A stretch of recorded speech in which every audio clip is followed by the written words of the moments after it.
Welcome to the Orange Couch Talks, a deeper dive from our leaders into our recent teaching. Hey, welcome to this episode of Orange Couch Talks. We have on the Orange Couch today my good friend Chris Sonsken. Chris serves Cross Church as our virtual executive pastor from California. Also, he's the lead pastor at South Hills Church in Southern California, based in Southern California, but has 12 campuses, 13th on the way. And then along with that, he created a nationwide coaching network called Church Boom, and a new entity coming out of that called Church Rescue, helping churches that are near death. And so one question I have for you, Chris, is why are you so lazy? I mean, really? Is there nothing else? There's nothing else. There's nothing to do. I was born this way. Okay. Well, we're going to pray for Chris that he kind of gets out of his malaise and he picks up the pace a little bit. Only 13 campuses, only a nationwide coaching network. A little disappointing, but we want to try to extract some information from you anyways. Awesome.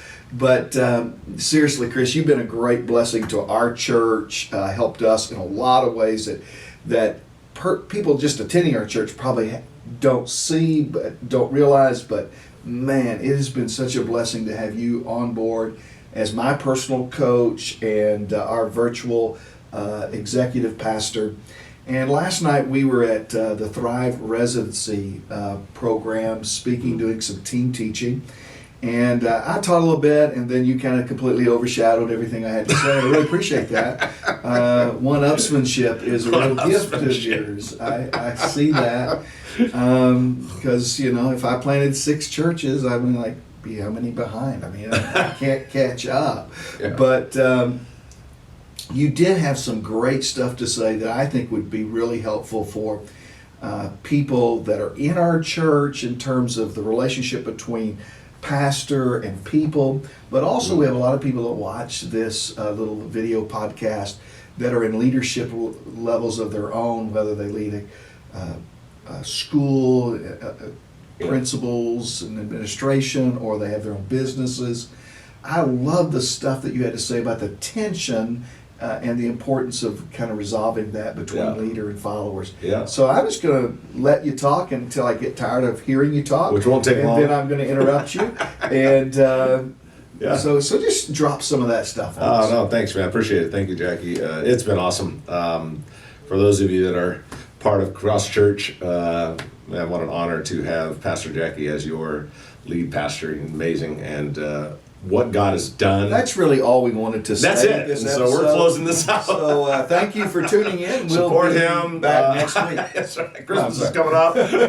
He's a size 42 regular. No, but no, it's awesome. I love the church. Love what God's doing at Cross Church.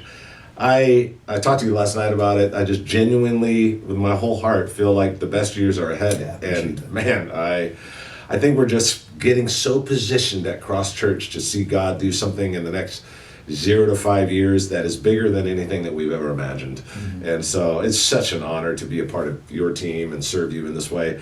One of the things, Jackie, is that I talk a lot about alignment and creating an alignment with inside of the organization. So I do a lot of speaking from Verizon, Home Depot, that type of thing. So whether it's a secular situation, a job, or you're a manager or you're a supervisor, whatever, or it's in a church situation, the incredible need for alignment among the staff and among the people is crucial.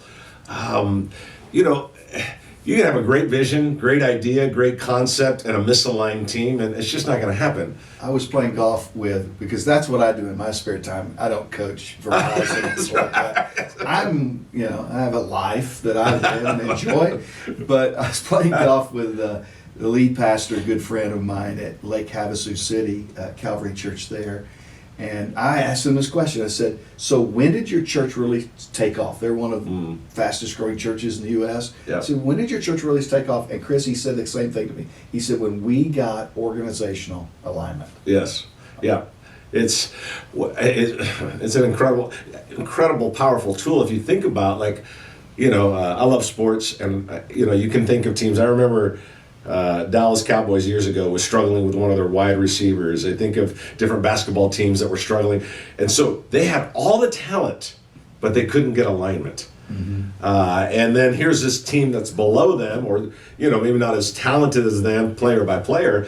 They're aligned and they win. That's a John Wooden type of UCLA coach from years ago, and all the championships that he won. But just the power of it. Now, the interesting part is that in leadership, in a church setting, and I'll speak to the church setting, but I think anybody can kind of apply it to any part of their business life. Because like I said, I teach this type of stuff to Home Depot and Verizon and all sorts of conferences. I went to Home Depot the other day. It was awesome.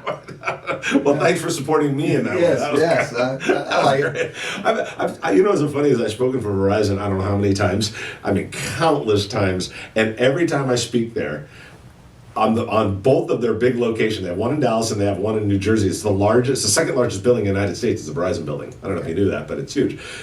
I can never get cell reception, and I have their service, and I'm sitting in their offices. And Home Depot, I think their motto is "We can help." Ooh, yeah. It's like, we're not going to, but we could. We could. I'm serious. I've never gotten a phone from them. They gave me a keychain one time from Verizon. But anyway, when I speak to them, and I'll just kind of context it over to the church and let people interpret it into their own world. But there is a tension that I don't think that you can solve. It just has to be managed. And that tension happens between the lead pastor, and we'll again focus on the church, the lead pastor, the staff, or the staff and the key leaders and volunteers that they work with. There's a tension that seems to happen.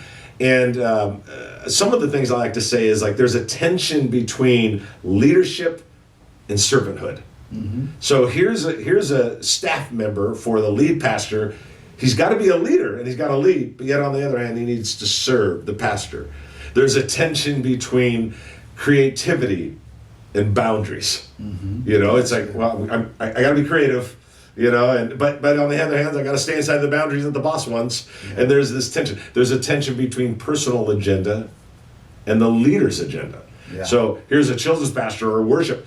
Happens all the time. I'm working with a church right now that the worship pastor is dynamic, puts out incredible music, yet the pastor's saying, but this is the vision we want, yet he's got his own. And there's this, and God, we want God to fulfill his vision, but yet on the other hand, he's serving a pastor. And so there's this tension that seems to happen. And it's interesting that Jesus recognized the tension, even with his staff, the disciples. He starts in Matthew 9, and then he picks up in Matthew 10, verse 1. And he says to the disciples, he says, "All authority I give to you." So that's an amazing phrase. That's good. I'm good with that. Yeah, that's good. That sounds great. So Jesus telling his staff, here's the tension, guys. All authority I give to you. Big deal. That's a big deal. Then, verse 39, in the same exact chapter, and he says, oh, by the way, he goes, you got to lose your life. So it's just like weird tensions. Like, well, which one is it? Do you want me to have all authority? Or do you want me to lose my life? And Jesus' answer would be, yes, both. I'm giving you all authority and I want you to walk in it. Yet on the other hand, your life is mine. There's that weird tension that Jesus even recognized with his disciples. And I see it so often with churches that we coach, or in my own organization of South Hills or whatever. There's this tension that seems to happen. And this is one thing I love to say. It's not a problem to solve, it's a tension to manage. So it's always going to be there. It's always going to be there. There's certain things, I think, in leadership, you just have to solve it. And then it's solved and it's kind of done. You close the book on it. There's another thing is there's a tension where it's like, that's not a tension that's ever going to go away.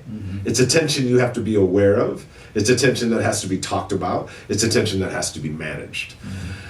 The thing that happens if that tension is not managed properly, it definitely will happen on the side of the staff member. If they don't manage the tension properly, if they're not authority yet serving, personal agenda yet leadership, if they don't manage it, two things are going to happen for sure in the relationship. Number one, in the person serving, there's going to be frustration. Number two, there's going to be friction in the relationship. So either you're going to have one of two or both. You're going to have frustration and you're going to have friction. I'm sure you felt that, over the years in ministry. Kind of feel it right now. To be honest with you, it's like, you're so good. Oh, God. And I have all authority, but you don't let me talk. But yeah, I think we all have that in our organizations. Yeah. We have that with great staff people, great leaders. Right. And they have such high level of ceiling, and that's what makes them great, but it also creates conflict and friction. It does. And what happens is, if you're not careful, I'm actually in the process of writing another book called Leader Drift. Oh, he writes books too. Thank you. A little plug. Yeah. Buy my books. Feed my children. No, Yes. But Leader Drift, and it's subtitled 6 Subtle Behaviors That Tear Teams Apart. And I speak about that tension that seems to happen inside there, the friction that takes place, and then the frustration that takes place. And I think, Jackie, it can go down to someone that even just attends the church. Okay, I'm not a big time leader at the church. I mean, I play the role of an usher once or twice a week or a month, but I'm not a leader or anything. And if you're out there and you're thinking, okay, that really doesn't apply to me, hold on a second, because it does. Let's just stretch that out a little bit more. At any church, no matter who the pastor is, they're not going to do everything that you want. Yeah. They're going to say everything that you think should be said. They're definitely going to be making lots of mistakes. Let me, let me help blow that, mystical idea out of the water that they're perfect. No one's perfect. I'm not perfect. Pastor Jack, no pastor's perfect. Going to make mistakes. Say things that we don't like. What do we do then? How do we handle it then? You know what happens in churches? Often in churches, people would rather have their preference over God's purpose. Think about that for a moment. We do that. It's like, wow, I want the worship to be this way. I want the service to be this way. I want the message. I don't know what the community needs, but let me tell you what I want. And at some point, you have to take off the bib and put on an apron. You have to say, just can't be being spoon-fed all the time. I've got to serve. So this is not only a tension that can happen in the team world, which it does, the friction, the frustration, the tension between creative and boundaries and leadership and servanthood, all that. But you can put that right into the person that attends Cross Church or any church in America. It's not going to, it's never going to be the way exactly we want it. Things are going to be said that we don't like or whatever. And this is what I tell people all the time. Remain loyal to the pastor. Remain loyal to the church. Unless they're telling you to sell everything and move to the mountains and sing Kumbaya and be really weird. Outside, bar that, stay there. My friend, Deshaun, he leads the largest church in Sri Lanka. I mean, the auditorium seats 10,000. It's massive in Sri Lanka. And he's always in America speaking all the time. So I was golfing with him a while back. I golf. There you go. And I was golfing with him. It's so funny because he's just funny. He comes out with a hat with a little thing on top. Like he thinks that's the part. But anyway, sorry, Deshaun, if you're watching this, but it was hilarious. Anyway, and he played barefoot because his shoes started hurting him. But he tells me, he goes, Chris, he's got this strong accent. But it was pretty powerful what he said, Jackie. He said, Chris, he goes, I would never pastor in America. I said, why is that? I'm thinking, it's America, And he says, you people have no idea what loyalty is like. He goes, the second you don't like something at a church, they leave. He goes, how can you ever grow a family that way? He goes, what if the people in your church treated the family that way? Oh, I don't like what you said, so I'm leaving. And he says, yeah, they do that in the church. It really powerful. We have a slogan that guides a lot of stuff that we do in our church.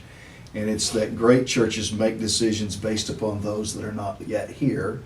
And average and declining churches are always making decisions based upon those they've already reached. How can we keep the people we've already reached happy? Yeah. And unfortunately, however you look at it, we're never always going to be happy about everything. Right. But we can be loyal. Right. We can be loyal. You're not going to be happy about anything. There's no chance that you're going to be happy about anything. The church is going to let you down. The pastor's going to let you down. We're going to say something dumb. It's just it's called being a human. Marriage. I mean, my wife is not always happy about everything I do, right? But she's incredibly loyal. That's right. And so I think this works not only with lead pastor and staff, or president of an organization and his staff, and then, leaders to volunteers, but I think it goes all the way down to just, hey, I'm just a church attender. Yeah, but there is something there that when there's a tension that we don't like, friction sets in, frustration sets in, and what do we normally do? Well, if I don't like it here, I'll just go shop another church. And it is, I can tell you this much, it's not the character you want in your kids. Wow. Is that what you want from them? That if they don't like something, they quit?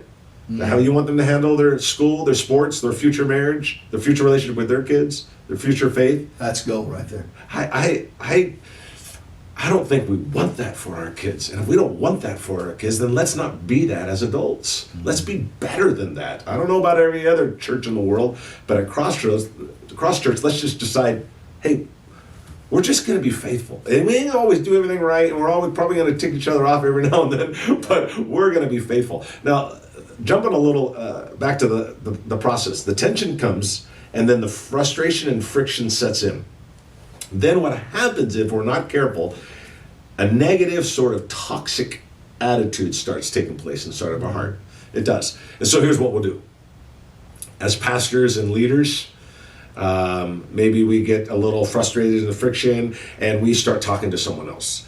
As people in the church, maybe we leave the church, or maybe we get a little upset, or maybe we say, well, and what we do is we start having these little sideways conversations instead of just actually following the Bible. I mean, there's a thought. Matthew 18 says, go to your brother at once. So, hey, if a pastor or a staff member or a volunteer or a co-volunteer or whatever says something you don't like, rubs you the wrong way, you don't talk to other people, you don't bury it, you just go and say, hey, I want to talk to you about what happened a couple days ago. And you'll work it out as Jesus said to work it out. What happens, though, with that attitude, if we're not careful, that attitude will turn into internal statements that we may not make, but we feel. Here's one for sure that happens definitely with staff towards the pastor. I love the church, I tolerate the pastor. That might happen with staff. That could even happen with people at the church. I don't know. I can't even tell you how many times I've coached churches and maybe met some of the people that are key leaders in the church. That happens with me. I love the church. I tolerate the pastor, man. I get that. Totally. But I think that happens, and it's like, I just don't see Jesus in there. It's like, you know what? It's like, you can't just say, well, I love the church and I tolerate the pastor, because what you're going to do is you're ultimately not going to be faithful and loyal. It's like, yeah, they're not going to say everything you like, but you'll work that out. Or another attitude that sets in, and this happens a lot. This is how church ends up splitting, is someone says on the inside, maybe a staff member with a lot of influence says, things would be better if I was in charge. Mm-hmm. Maybe they don't say it out loud, I don't, but inside of their heart, they feel that way. Maybe they think, I'm better. I'm a better leader than the current leader. Mm-hmm. Or whatever comes inside of there, but it sets inside, and it is such it is an incredibly dangerous place to be. Mm-hmm. Because here's what happens. As a staff member, we start thinking that. As a leader, we start thinking, as a someone in the church, maybe we start having a little bit of negative conversations with someone. We start getting a little bit critical. We start having these eternal things. And here's what happens. And I'm not a big guy that sits there and talks about the enemy and the devil all the time or anything. I'm just not. But I think the enemy just loves that. Oh yeah. And then the Bible just says to not even give him a foothold, which means don't even give him a little crack in your heart, because he'll come right inside there. And then we rationalize it. Oh, yeah. And we rationalize it. Now here's the amazing part. We rationalize it in our inner voice with his thoughts. The enemy never speaks to us. It's interesting. He doesn't speak to us in his language, otherwise we get freaked out. Yeah. Or in his voice. He just begins to rationalize through our voice and speaks to us. That's why he says he's an angel of light. In other words, it makes sense. Yeah, that makes sense. And I should feel that way. And the church should do that. And we start going down this rabbit trail of all these negative, horrible, critical thoughts. So in all of that, I think the answer in all of it is to step back with a level of maturity. I shared last night about David. Before he was anointed to be king, he was the second king of Israel. Mm-hmm. He's anointed to be king. Saul's out to kill him. He gets his men. It's such an interesting story if you've ever read it.